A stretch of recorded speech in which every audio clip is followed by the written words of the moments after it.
Por favor, pónganme atención un momentito. Un momentito. Va a leer el aviso de rescisión aquí el compañero y observen a ver qué le faltó al aviso. Pero no en práctica de una crítica destructiva, sino práctica o comentario colaborativo.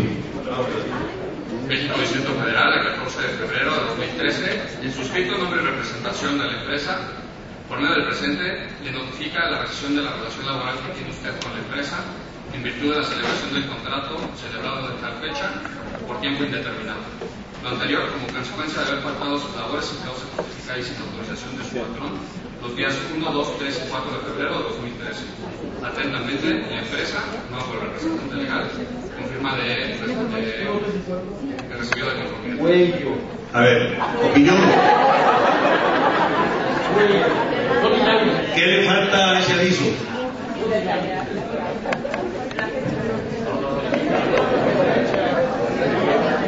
A ver. Detallar las fechas en que ocurrieron las inasistencias. El día 13, el día 18 y el día tal. A ver, un momentito. ¿Usted dijo las fechas? Bueno. Si admiten disculpas. A ver, más fuerte. Que no sé si mencionaste en mi periodo de 30 días, nada más las fechas.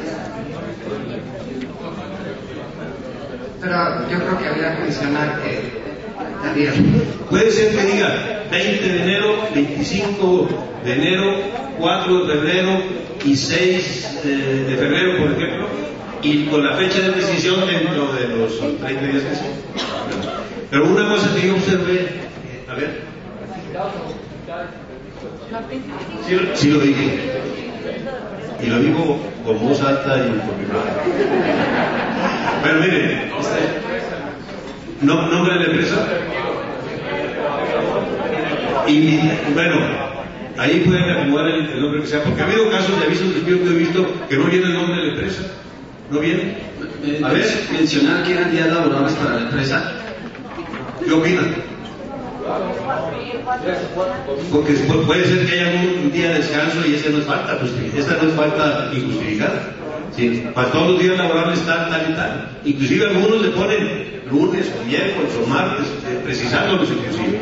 Por eso quisimos con esta causa que requiere un poco de minuciosidad. Ahora, si fuera una conducta de que, por ejemplo, dispuso de dinero, que se llevó material o lo que sea, antes de la recesión hagan una auditoría para que les sirva de base. No es nomás porque robó y que todo el mundo sabe. Una vez me dijo un ejecutivo, dije, bueno, ¿y qué pruebas tienes? Toda la planta sabe. Todos se dan cuenta. A ver, una opinión. Independientemente de haber mencionado las fechas en las que no asistió, ¿cómo como empresa estás acreditando esa inasistencia? Sería también conveniente ponerlo si es que tienes un registro de entrada, como consta que no checó usted su tarjeta o que no firmó el control de exceso de derechos, qué sé yo, de alguna otra forma. Podría agregarse, pero la ley te habla nada más que precises la conducta y las fechas en que ocurrieron. No, podría agregarse. Por ejemplo, una rescisión por robo, en virtud de haber robado el siguiente material y especificarlo. Pero en materia de delitos patrimoniales es muy importante que lo fortalezcan con una auditoría, y si es de disposición de dinero efectivo por administración fraudulenta, con más razón. Y esto, si no lo hace así, en materia penal, por ejemplo, si no está soportado con un dictamen de auditoría, no le dan trámite a la denuncia penal. Bueno, pero voy ahora, para estar dentro del tiempo que de forma muy cuidadosa ha marcado Nacho, voy ahora a las precauciones para esa situación que se le presentó a los días. Vieron, véngase porque vamos a correr una persona. Y voy a hacer alguna pregunta aquí ahora. Primera recomendación en materia de revisión. Si quieren tomar nota, porque no está por escrito. No actúen precipitadamente. Tienen 30 días para hacerlo. Esa es la primera recomendación. ¿Por qué? Porque hay que investigar bien cómo está, checar. Pero tampoco lo dejen hasta el día 29. Porque luego, oiga, es que hoy se vence y pero hay que investigar los hechos, cómo ocurrieron. Las faltas es más o menos fácil cuantificarla porque pues, hay constancias escritas, pues, sí, marcadores, etcétera. Pero por ejemplo, en investigación de fraudes o investigación de conductas que nadie quiere declarar, hay que investigar con cuidado. Entonces, ni lo dejen para el último día o para el penúltimo, ni lo hagan de la mañana para la tarde. Esa es la primera recomendación. Segunda, si quieren tomar nota, por favor. Investigar bien los hechos, porque luego a veces detrás de una causa de una conducta indebida, a veces hay cómplices y a veces es necesario determinar si hay alguna red hasta de corrupción ahí dentro de la empresa, de cierto tipo de faltas y de conductas. 3. Checar antecedentes laborales del trabajador. Ha habido casos de decisiones que pues sí existe la causa, hubo una discusión, se llevaron una barra de jamón, por ejemplo, pero resulta que el que se la llevó es un señor que tiene 30 años de trabajar en la empresa.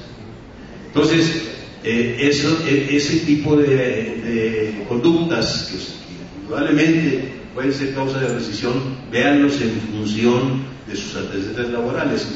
Y hay una disposición de la ley que no se derogó, que dice que cuando el trabajador tenga más de 20 años tiene que ser particularmente grave. O 10. ¿Cuántas? Pues quién sabe, eso tienen que detenerlo. Por eso la precisión no las hagan sobre la rodilla, investiguen bien los hechos, vean todas las características que rodean el asunto.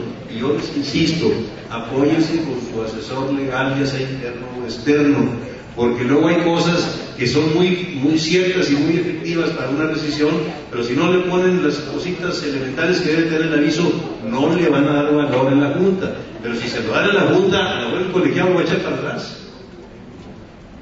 Cuarta recomendación, tratar de arreglarlo a nivel empresa.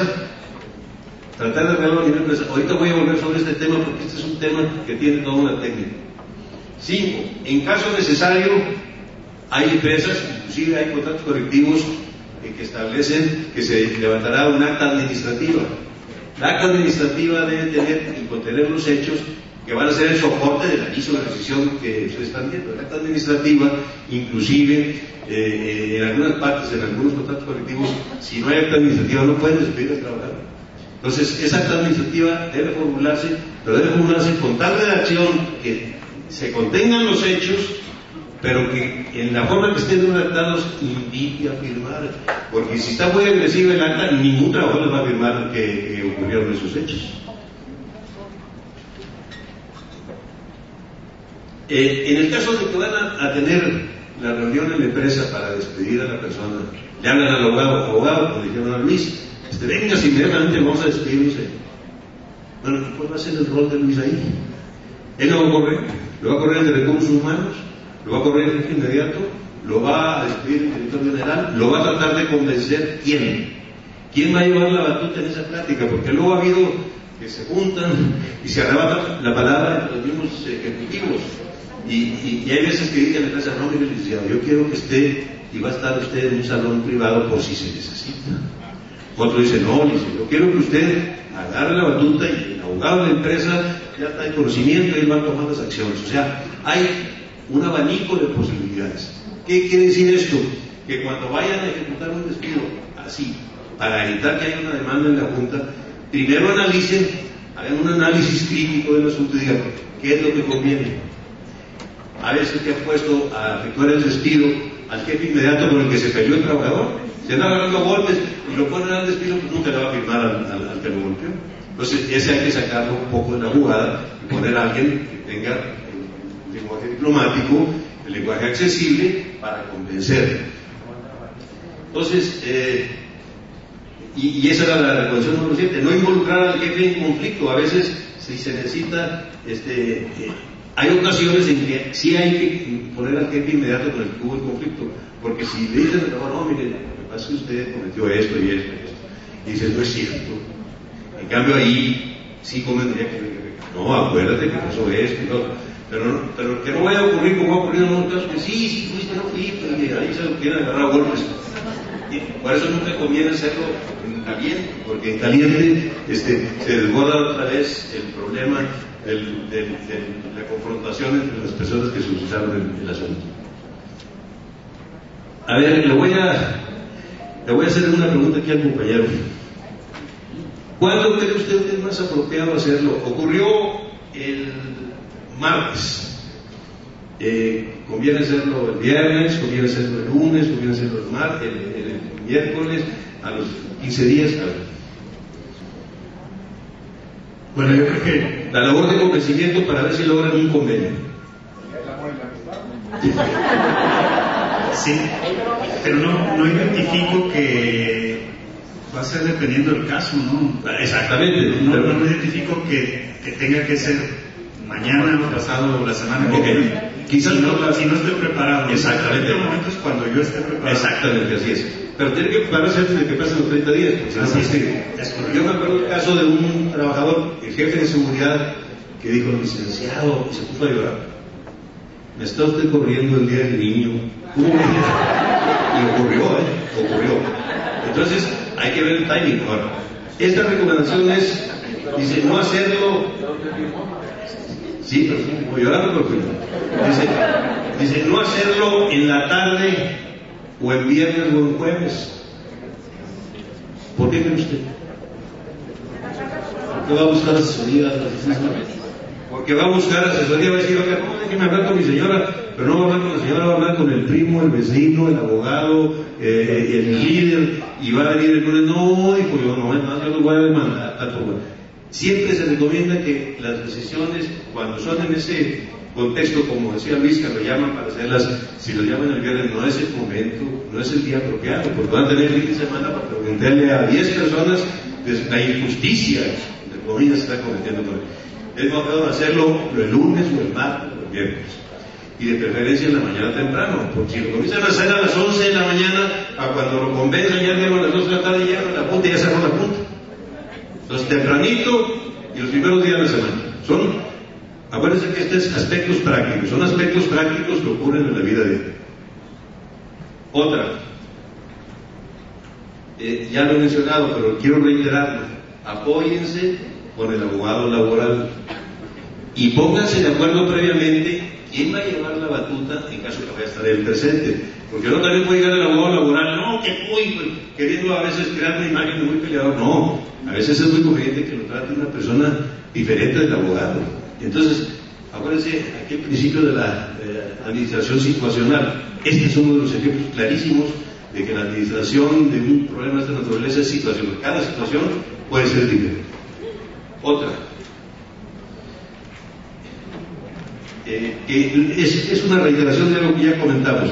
Cuando se trata de fraudes o de administraciones fraudulentas, contadores, cajeros, personas que manejan dinero efectivo, hace unos 2 días nos decía un ejecutivo: yo sí tengo un cajero que maneja efectivo y sé que este señor se va a las maquinitas en la noche, yo lo despido.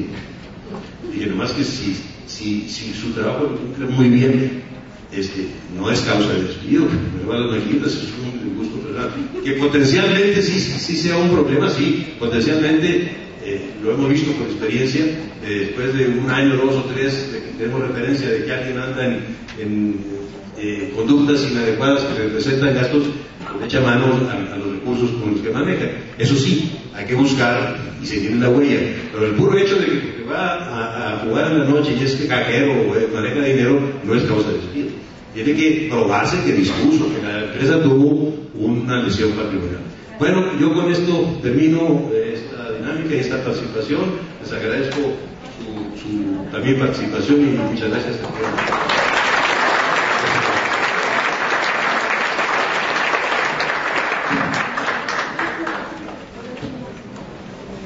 Para continuar y poder terminar el tiempo, quizá muchos de ustedes tienen compromiso ya, tienen su agenda comprometida, no vamos a hacer receso para continuar con la sesión de preguntas y respuestas.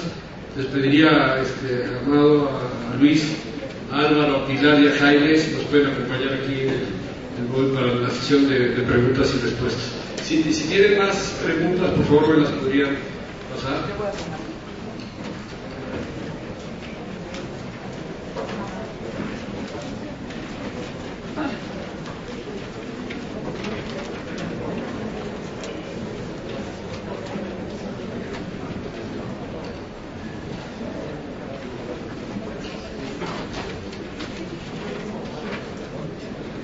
Aquí.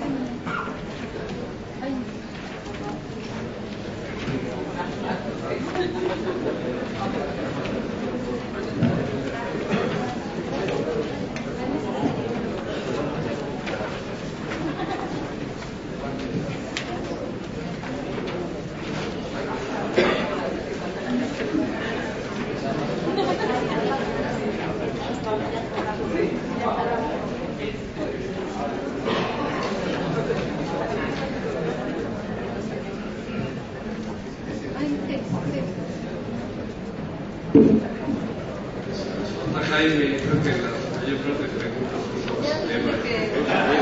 Por eso yo salí corriendo.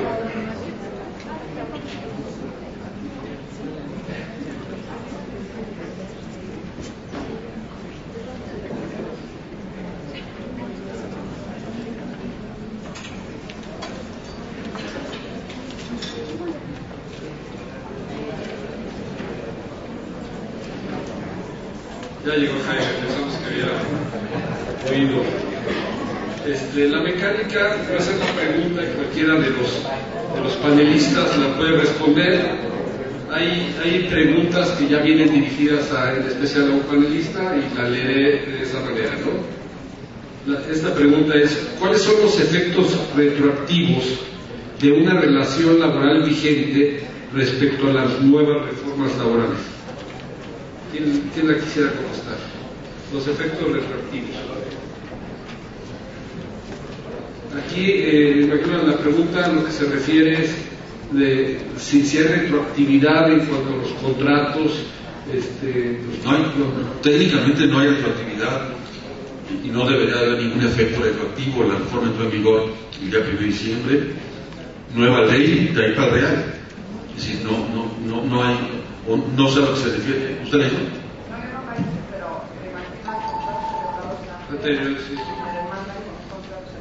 Pero si te demandan con un contrato celebrado antes, obviamente en esa relación contractual le rige la ley procesal, para efectos procesales nueva, obviamente, por hechos nuevos. Para efectos de los caídos, hechos nuevos, ley nueva. No trata de que tengas una relación muy veterana, no importa. A los viejitos que contrató Amado en la ley de 31 les rige la ley de 2011, ¿verdad? Sí, imagínense, si no, cargaríamos todos los asuntos, ¿verdad? Sí, aquí para que quede claro es, independientemente de la fecha de contratación, la fecha para efectos del tope de los salarios caídos será cuánto te demandó. Si te demandó a partir del 1 de diciembre, estará la nueva ley. Entonces, los juicios anteriores, pues se aplicará la disposición anterior. Sí. Para efectos del PTU, que normalmente se calcula por ejercicio fiscal, como la reforma entró en vigor el 1 de diciembre, si no se cumple con los requisitos del 15 en materia de subcontratación. Bueno, ahí hay un tema interesante, creo que la abogada fue muy explícita. Yo en lo particular me gustaría muy rápido, yo que no hay ningún problema, pero le paso yo el micrófono a la abogada. Claro que sí, mira, en el tema laboral, por lo que respecta al tema de la PTU, realmente no creo que el punto preocupante sea que te vayan a aplicar el 15A y que te consideren que a partir de ese momento eres patrón. Obviamente es el riesgo que tienes, pero yo creo que el riesgo más fuerte que tienes es sobre el tema de unidad económica. Entonces, en el tema de unidad económica, ahí tendrás que valorar y tendrás que analizar si realmente en tu relación contractual se generaba ese supuesto, y además, como lo comentábamos en la exposición, pues hay varios elementos que te llevan a decir que no hay forma de determinar la PTU.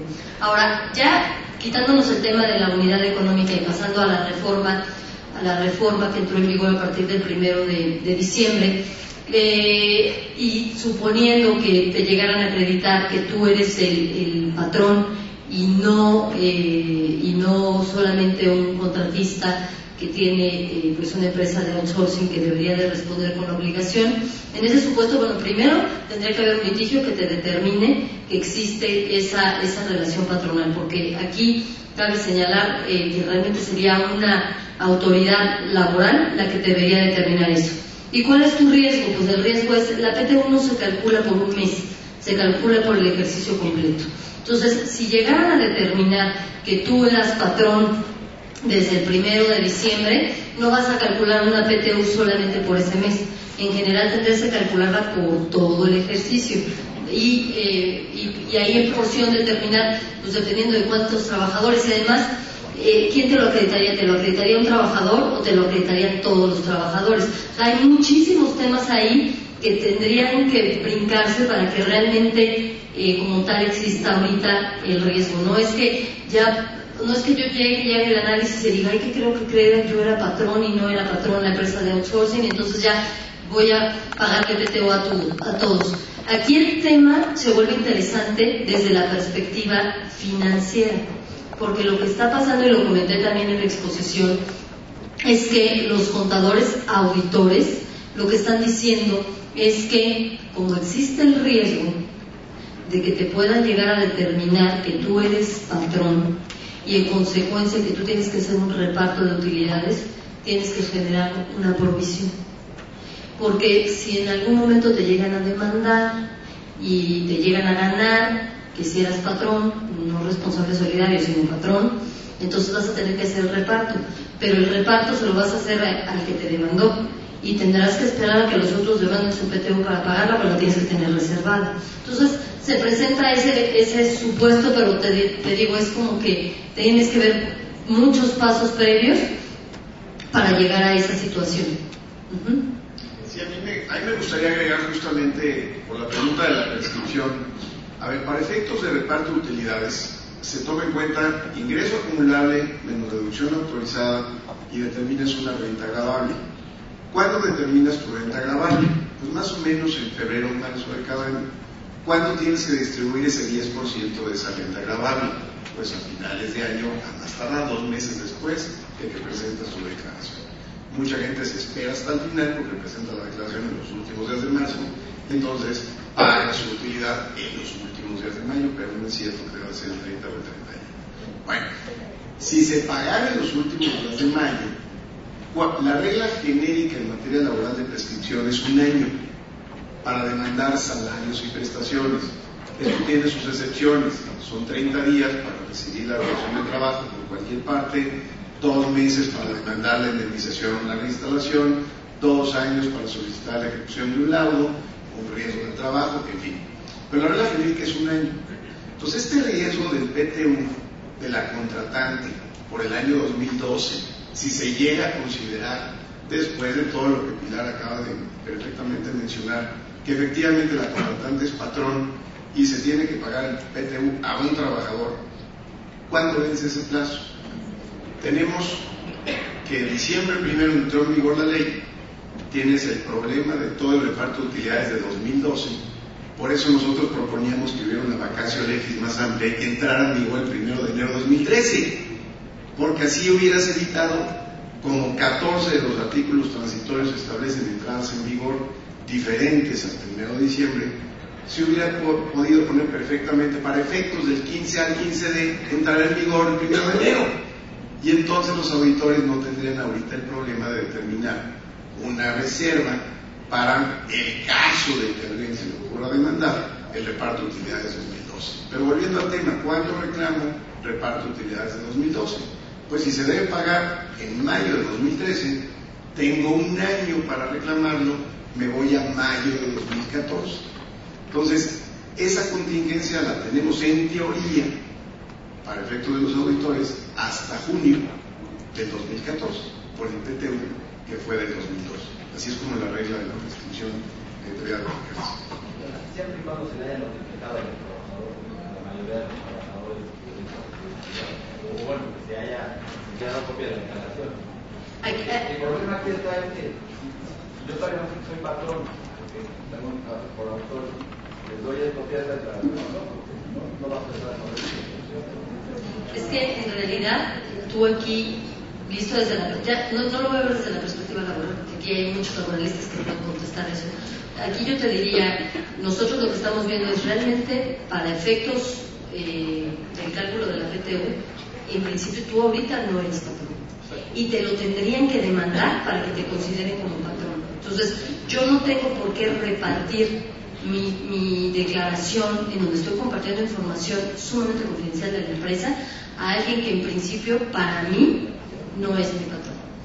Obviamente eso ya lo definirán, y si yo lo que quiero es limitar la contingencia a un año en el tema de este reparto que como lo comenta Álvaro podría ser desde mayo de 2013 a mayo de 2014, pues realmente me parece que estamos siendo más papistas que el Papa. Yo lo primero que te diría es, primero que alguien defina, una autoridad competente defina que soy patrón, y entonces en ese momento, para empezar, me pelearé con el que me está demandando, y en ese momento, si me condenan que soy patrón de ese, pues le pagaré lo que corresponde a él, porque no le puedo pagar lo que corresponde a los demás, porque los demás tampoco me lo están demandando. O sea, te digo que hay muchas cuestiones casuísticas en relación con ese tema en específico.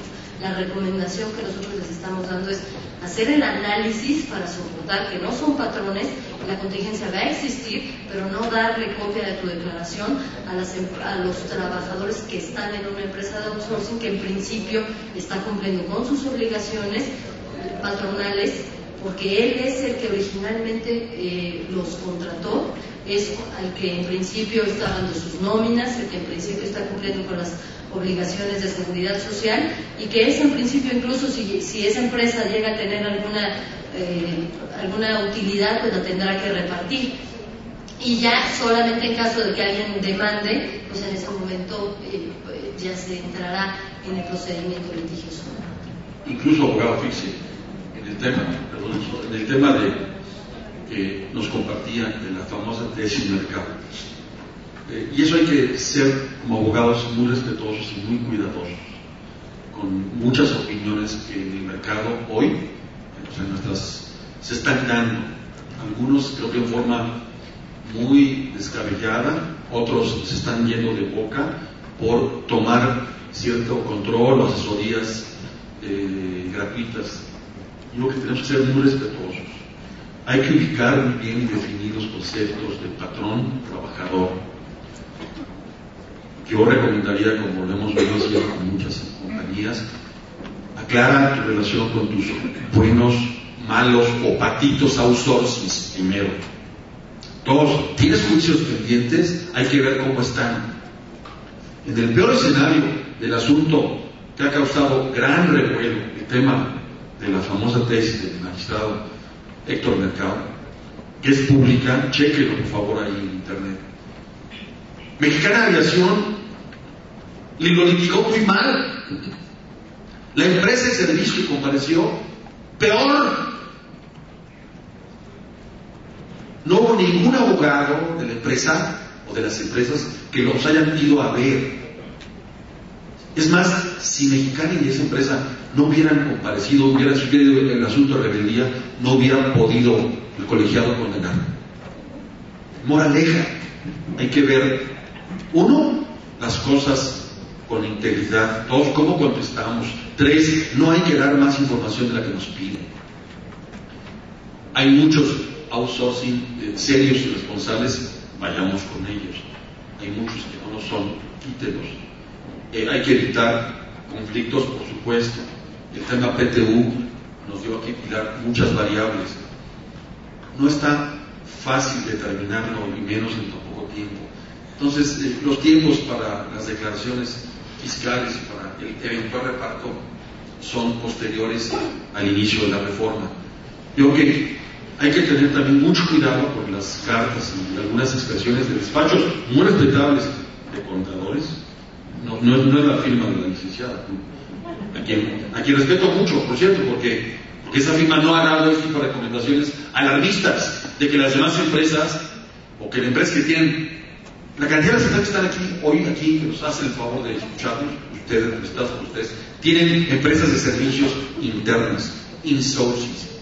Y el hecho de una firma les diga, reserva, oye, y que lo mande con una opinión, sobre las patas, si la habrán analizado, es, créanme, los tipos de firmas y abogados o contadores que están haciendo eso van a tener problemas profesionales, problemas de responsabilidad profesional, de ética, que no es posible validar o no validar una operación, y nosotros seríamos muy inmorales si de bote pronto le decimos, no se reserve, aquí tienes una broncota, ni siquiera saber de qué se trata. Con todo franquistas, váyase con tranquilidad. ¿Puede usted comer hoy día la amistad? Muy bien, tranquilo. Esa sería una recomendación más objetiva.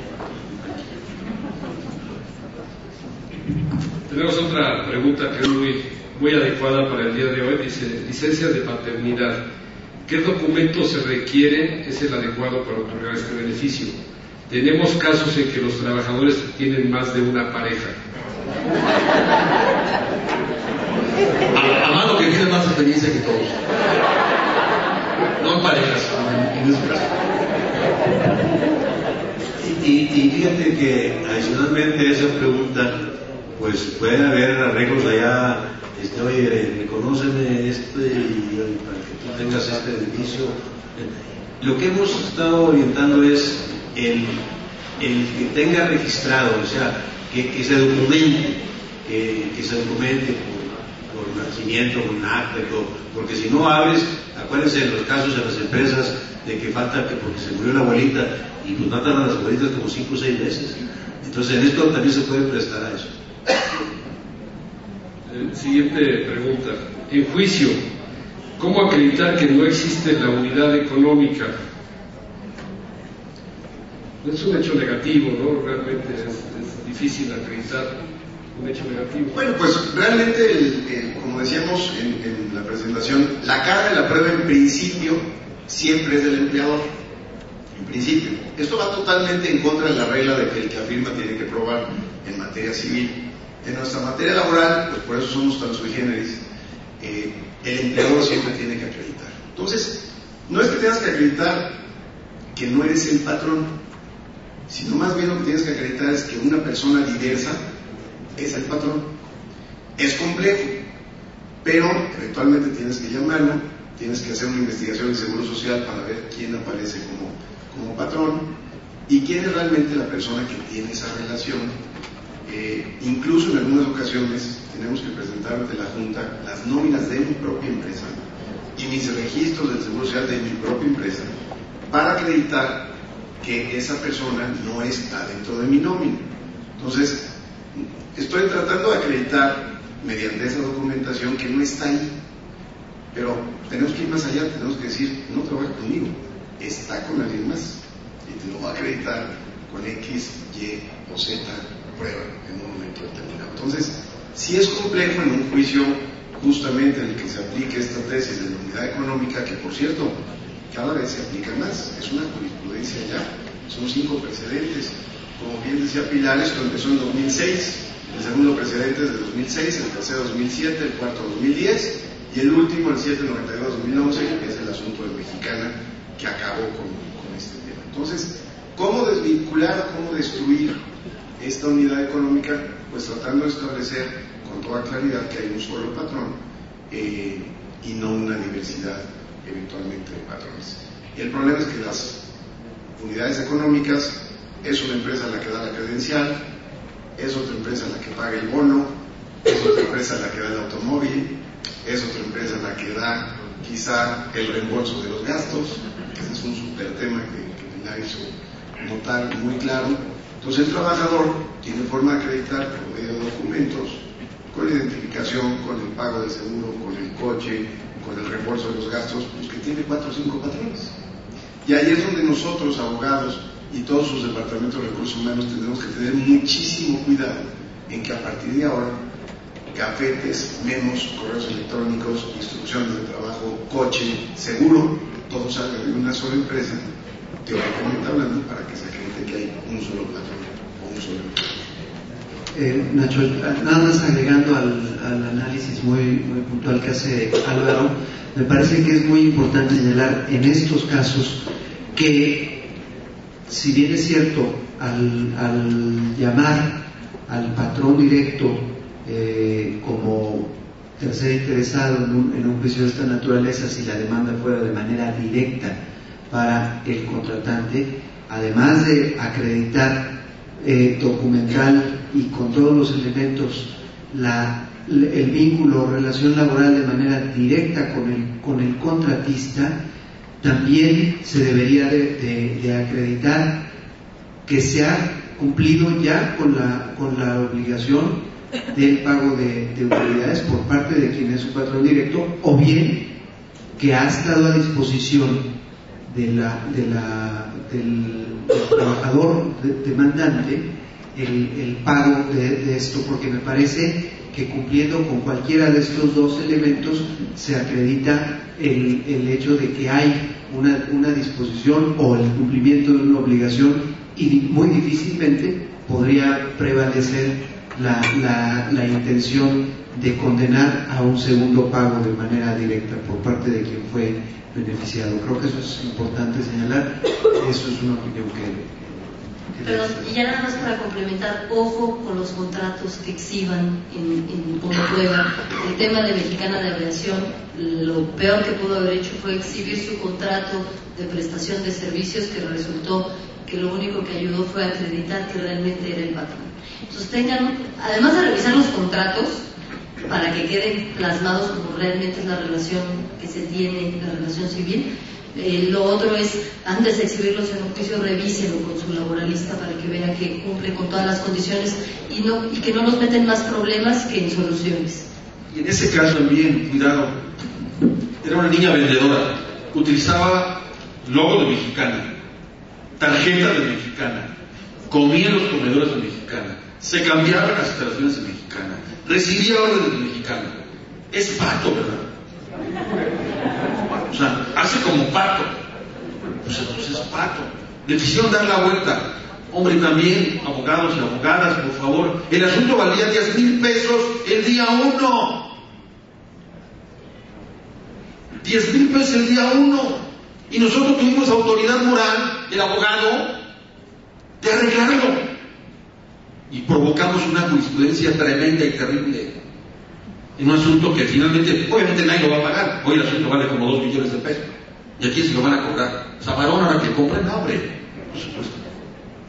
O sea, valía 10,000 pesitos de un asunto de un precedente altísimo. Es ahí cuando nosotros tenemos que tener criterio. Hombre, está la cosa horrible, ¿no? Hicimos un chiquero. Las empresas nos llevan, o sea, cuando una empresa es demandada, no nos manda los asuntos con 10 días de anticipación hábiles, nos los manda con 24 horas. Si bien nos va, y sin papeles. Entonces, por favor, tengamos autoridad moral para decir, señores, querido contador, proveedor, hay que arreglarlo. Hay que tener los tamaños para arreglarlo.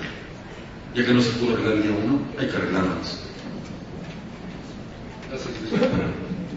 ¿Cuáles son los mecanismos para verificar el cumplimiento de las obligaciones del artículo 15C en materia de seguridad, salud y medio ambiente? Pues la verdad es que todavía no hay lineamientos claros en ese sentido. La reforma habla del establecimiento de algunas unidades de verificación. Este tema da para muchísimo, para un espacio casi particular en este sentido. Creo que lo que va a ser la tendencia en este sentido, por lo que hemos empezado a platicar, a contactar con autoridades, con la Secretaría del Trabajo en particular, es que tendrá que ser alguna actividad sí regulada por la Secretaría, seguramente desvinculada de la Secretaría, utilizando a empresas o firmas autorizadas y prestigiadas con esa autoridad moral a la que se refería con toda claridad Luis Díaz Mirón, para que puedan en ejecución poder llevar a cabo todas estas actividades. No hay una gran claridad. Nosotros estamos muy al pendiente sobre estos temas. No sé, Amado, si tú tienes alguna información. Efectivamente no hay una regulación, ni se ha planeado, ni se ha anunciado nada de las unidades de verificación, pero cuando comenzó este seminario yo le decía a Nacho que una solución, vamos a decir, práctica, cuando menos provisionales, que a las comisiones mixtas de capacitación y de adiestramiento y productividad se les podrían asignar algunas funciones relacionadas con este tema. Y entonces se ve o se proyecta por parte de la empresa que hay un afán de cumplimiento, un afán de estar pendientes con lo de salud y lo de higiene y demás. Mientras aparece la subida de verificación. Ya están, curiosamente, mientras en la página de la Secretaría ya hay ciertos lineamientos y está muy abierta la Secretaría, obviamente con bases muy modestas, muy modestas, porque es una gran avenida de prevención de servicios en auditoría que ellos no van a poder hacer ni la inspección, no van a poder hacer. Esta pregunta va dirigida a Pilar directamente. En su opinión, la reforma de subcontratación va encaminada a los servicios de suministro de personal o a la prestación de servicios. Yo creo que va encaminada a reconocer a lo que sería el suministro de personal, pero obviamente no solamente a reconocer esta figura que ya se venía aplicando, sino también a regular, como lo comenté en su momento, outsourcings, en donde lo que haces es suministrar personal, pero no cumplir con todas las obligaciones que tienes como tal. Entonces haces esquemas que van encaminados a no pagar cuotas de seguridad social, a no pagar impuestos sobre nóminas, a no pagar impuestos sobre la renta, porque lo que se hacía es pagar una cosa que se llaman alimentos, que para efectos de impuestos sobre la renta los alimentos están exentos del pago del impuesto. Entonces era un esquema que tenía como propósito suministrar personal, pero sin cumplir con ciertas obligaciones. El tema de la PTU era lo de menos, no cumplían con nada. Entonces incluso hacían estrategias y una parte del salario lo pagaban por una empresa, lo pagaban en salario mínimo y otra parte lo pagaban por la empresa, por el sindicato o por estas empresas tan famosas que son, bueno, no son empresas, son cooperativas, en donde por ahí se les pagaba todo y lo que hacían era no cumplir con obligaciones. Entonces, aprovechando la reforma laboral donde se quería reconocer este tema de la subcontratación, en donde la empresa de outsourcing proporciona personal para que preste ciertos servicios, aprovechando esa reforma, pues trataron de cubrir todo este mal outsourcing e ir cerrando las puertas para que no haya evasión y elusión en el cumplimiento de obligaciones tanto laborales como fiscales. Gracias, Pilar. Esta pregunta va dirigida a Álvaro. En su opinión, ¿ya no pueden existir empresas sin trabajadores? A ver, el magistrado Héctor Mercado, creador de esta tesis, él es el presidente del tercer tribunal colegiado del primer circuito en materia laboral, nos explicó en la convención, por la invitación que le hizo Luis a que nos acompañara justamente a tratar este tema de la unidad económica, nos explicó que él incluso tomó un curso en el ITAM de especialización y le preguntaba a varios economistas muy prominentes, doctores en economía, justamente esta pregunta: ¿es factible tener empresas sin trabajadores? Y la respuesta que le dieron a él economistas muy connotados, según lo que nos dijo el magistrado, fue que económicamente hablando no era factible tener empresas que no tuvieran trabajadores, porque los trabajadores es un elemento esencial de una empresa. La ley laboral habla sobre el equilibrio entre el capital y el trabajo, y es uno de los motivos para emplazar a huelga y eventualmente para estallar una huelga, que no haya equilibrio entre los factores de la producción. ¿Cuáles son los factores de la producción? Pues el capital y el trabajo. Entonces, aunque jurídicamente hablando podemos hablar de crear una empresa que quizás sea dueña de una marca, que quizá sea dueña de un inmueble, que quizás sea dueña de una máquina y que tenga dos accionistas y en un futuro probablemente un accionista, si es que se aprueba la reforma para tener sociedades unipersonales. Y lo único que hago es poner ese bien intangible, esa marca o ese bien tangible a nombre de la empresa para que yo no sea responsable personalmente de alguna responsabilidad de ese bien. Pues entonces, jurídicamente hablando, podemos pensar que sí es factible tener una empresa que no tenga trabajadores. Entonces, es muy interesante la pregunta y la respuesta es muy compleja. Desde el punto de vista económico, digamos, no es factible, pensando en volviendo al tema, en una unidad económica. Desde el punto de vista jurídico, por supuesto que hay muchas empresas que existen, que tienen accionistas, que quizá tienen a un administrador general, en lugar de un consejo de administrador, un administrador único que no es empleado y que no tiene trabajadores. Entonces, y entiendo el fondo de la pregunta. ¿Qué hago con una empresa que quizá no tenga trabajadores, subcontrato con diversas empresas contratistas, o quizá, como he escuchado en algunos foros, no te preocupes, ponle un trabajador a tu empresa contratante que sea el director general? El director general está exento del pago de reparto de utilidades, y que esa empresa, que tiene un solo trabajador, contrate a todas las prestadoras de servicios. Santo remedio. Me parece que, aunque jurídicamente pudiera sonar interesante, estamos yendo en contra justamente del objetivo y los motivos que tuvo justamente esta reforma a la ley del trabajo del 15A al 15D. Es lo que podría comentar. Gracias. Otra pregunta que va dirigida a Luis Díaz Mirón. De los requisitos previstos en el artículo 15A para su contratación, si conforme al último párrafo de dicho artículo el contratante se considera patrón, ¿habrá responsabilidad solidaria del contratista? Muy bien, muchas gracias. Ya me quería meter en la respuesta anterior, pero qué bueno que me hacen esta pregunta, se relaciona. Yo creo que hay que también ver las cosas con la más clara de las razones. ¿Qué razones tuvo el legislador?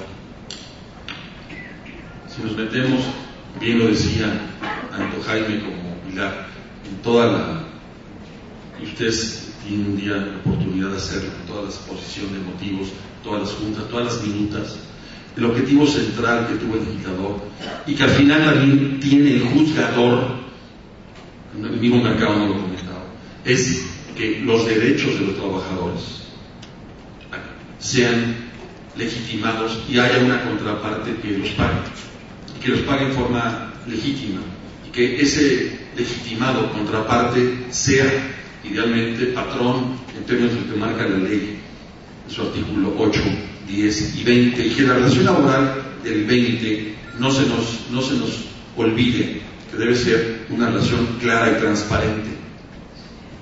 Y el legislador también marcó alguna tendencia en ese artículo 15A, está muy mal redactado. O sea, el régimen de subcontratación, podemos ni siquiera irnos al 15A.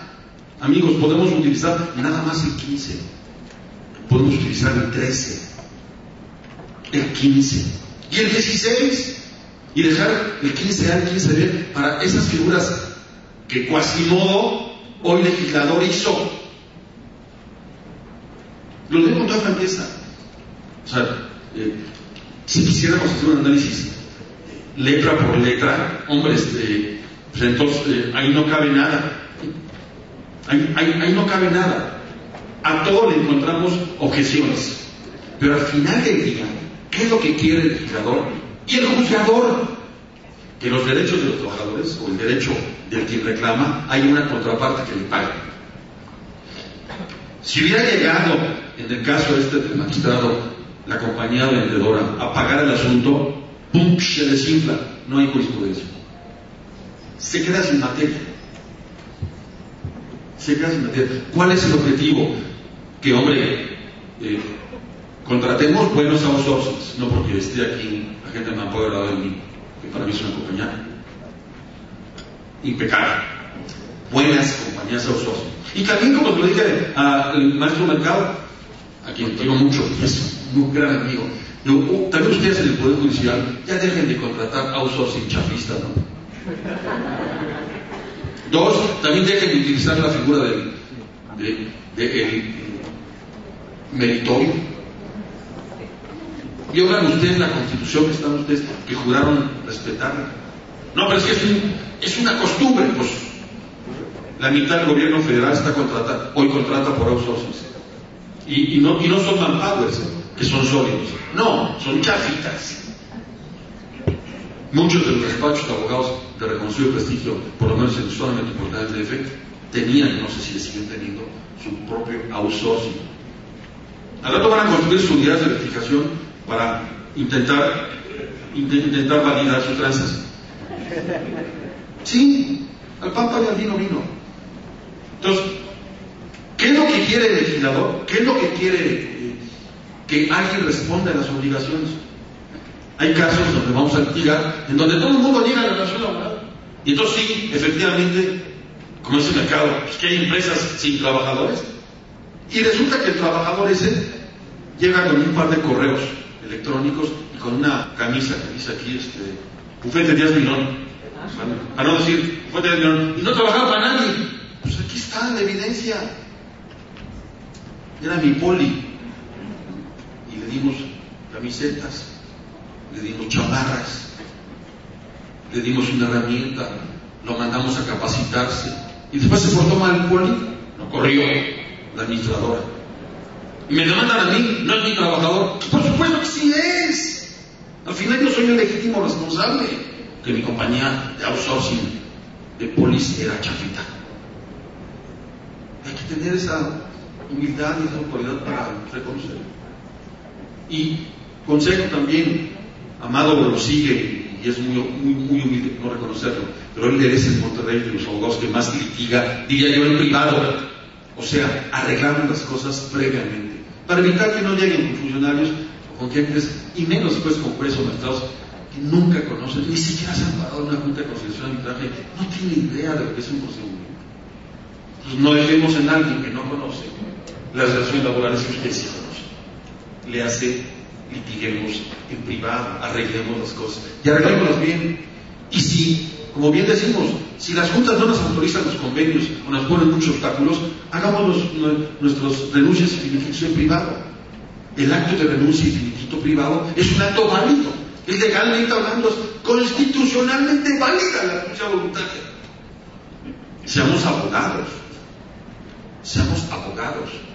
La ley nos dio hoy un privilegio con reconocernos a los que estudiamos la carrera y tenemos cédula profesional y estamos colegiados. Eso es un honor. Vamos a quitarnos a todos los coyotes. De ahí a que nos los quitemos van a pasar muchos años. Entonces trabajemos en ese proceso de reconocer las relaciones laborales objetivas.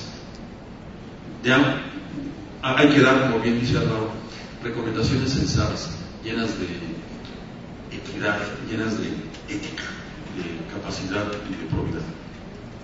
Yo creo que tenemos Seguimos con el tema de outsourcing.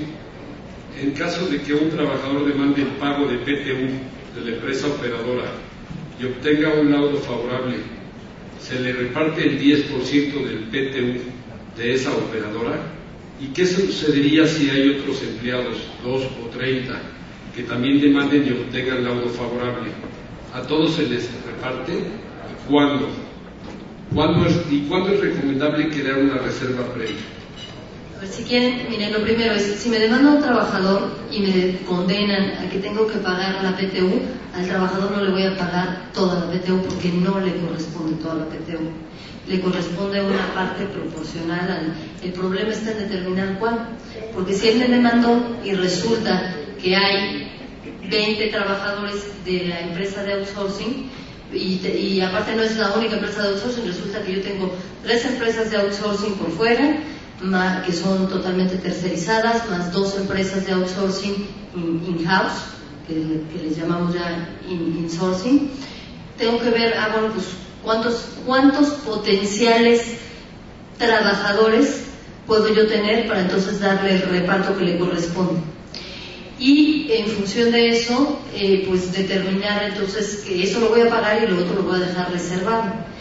En la práctica es muy complicado. Y como les decía, pues me puedo condenar pago de PTU, pero no, la autoridad no me puede decir la laboral, ni cuánto es de PTU, ni cómo lo voy a pagar. Y la fiscal tampoco se crean que tiene todas las armas para hacerlo. Yo también se los comentaba en mi exposición. La autoridad fiscal sí me puede determinar un reparto adicional de PTU cuando ejercidas facultades de comprobación determinan que mi renta gravable no eran 500 sino 1000. la diferencia la puede determinar como una renta agravable repartible, pero no me puede decir a cuántos trabajadores, porque me tienen que acreditar quiénes son mis trabajadores. Entonces es un tema que en la práctica es sumamente complejo.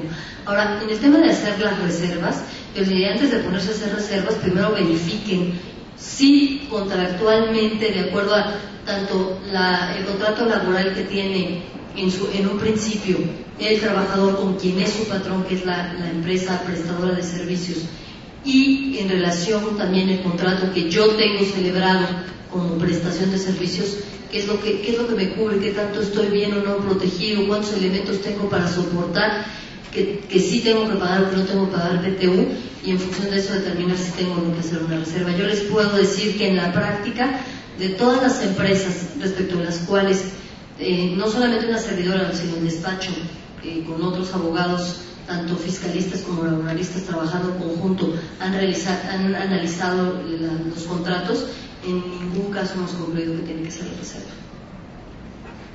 Yo nada más agregaría que por supuesto que la interpretación que nos hace Pilar es muy acertada, pero compartiendo un poco con ustedes las experiencias de una empresa que vive de esto, y relacionado con esta jurisprudencia famosa de la unidad económica, yo les puedo asegurar que no hemos tenido un solo caso en el que se haya tenido que llegar a aplicar una resolución de esta naturaleza. Aquí tengo identificados a colegas competidores que están también participando en el evento, y por lo menos nosotros no hemos tenido esto. ¿Por qué? Porque hemos logrado acreditar previamente el cumplimiento de las obligaciones. Regresamos al mismo tema, toda la problemática desde el punto de vista práctico y legal se dará cuando no se hayan establecido contractualmente las condiciones adecuadas de seguridad entre el que recibe y el que presta el servicio, y segundo, el cumplimiento de las obligaciones laborales entre trabajador y patrón dentro de esta relación triangular.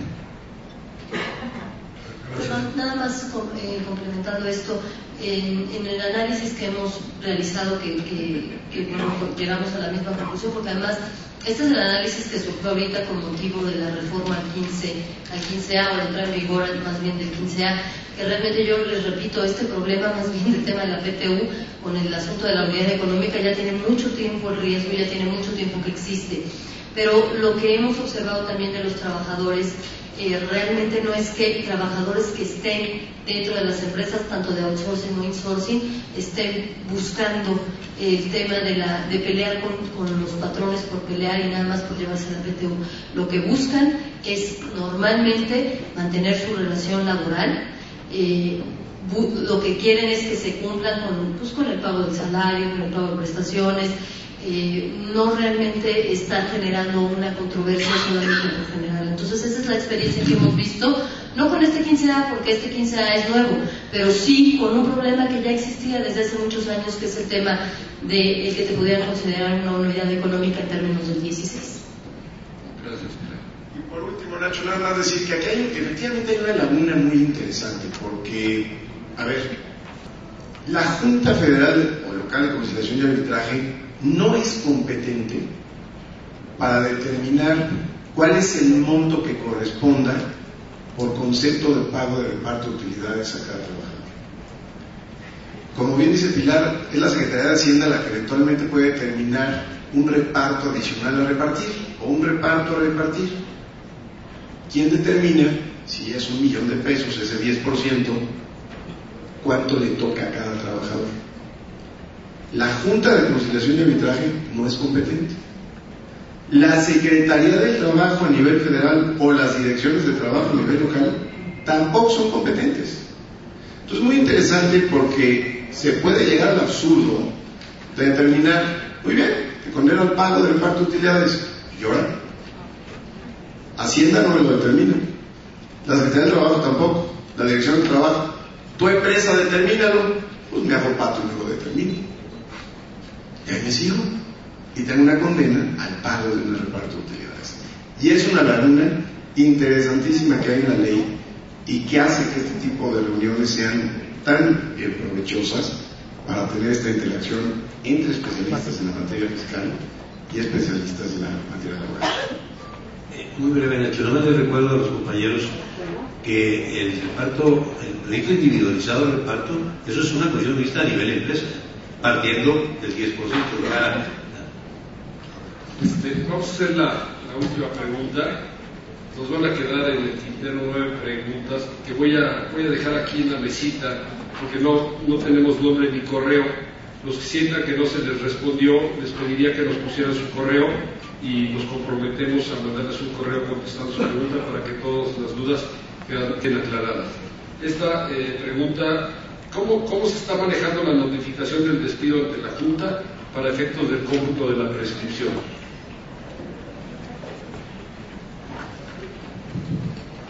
Bueno, acaba de comenzar la reforma, pero antes de que hubiera esta reforma, que también se notificaba por conducto de la Junta, se presenta un escrito y se solicita y se proporciona el domicilio del trabajador y la Junta debe mandar un funcionario para que notifique. Ahora con el nuevo procedimiento, hasta ahorita no tenemos referencia de rescisiones, tiene 2 meses apenas. Yo creo que vamos a esperar y en futuros eventos podamos tener una situación. Pero para mí va a ser mucho más sencillo ahora. La Junta con un actuario va a hacer la notificación personal, dándole la formalidad que dice la propia ley de trabajo para que la notificación sea personal. Y además el abogado patronal debe vigilar que eso se haga. No hay de otra. Muchas gracias. Bueno, para concluir el evento, en nombre de nuestro presidente José Juan Méndez, quisiera agradecer a todos los panelistas, a todos los que intervinieron. Realmente creo que nos faltó tiempo, creímos que era mucho tiempo, pero esto nos lleva a hacer más eventos de este tipo y que podamos particularizar más en toda esta reforma. Quisiera otorgarle este reconocimiento